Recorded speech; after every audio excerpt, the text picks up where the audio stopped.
মাত্র ১০ মিনিটের বাকবিতণ্ডা, তারপরেই এলো পাতারি গুলি, আর তাতেই প্রকাশ্য দিবালোকে ঝরে গেল এক যুবকের তাজা প্রাণ।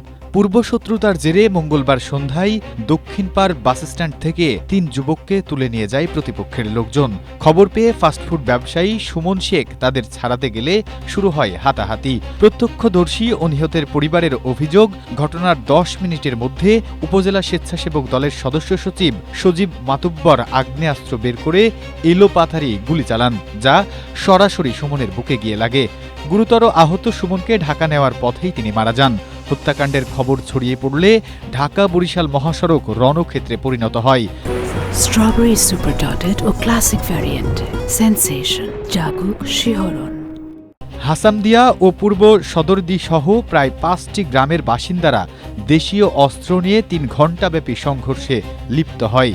ভাঙচুর ও লুটপাটেও জড়িয়ে পড়ে। এতে বাসস্ট্যান্ডের প্রায় ৩০টি দোকানে লুটপাট হয় এবং পুলিশ ও সাংবাদিক সহ অন্তত ১০ জন আহত হয়। পরিস্থিতি নিয়ন্ত্রণে পুলিশ এ পর্যন্ত ১৭ জনকে আটক করেছে। তবে বুধবার বেলা বাড়ার সাথে সাথে এলাকায় আবারও নতুন করে চরম উত্তেজনা ছড়িয়ে পড়ে। ফরিদপুরের ভাঙ্গা এক্সপ্রেসওয়ে গোলচত্বর ও দক্ষিণপাড় বাসস্ট্যান্ড এলাকায় ঘটে এই ঘটনা।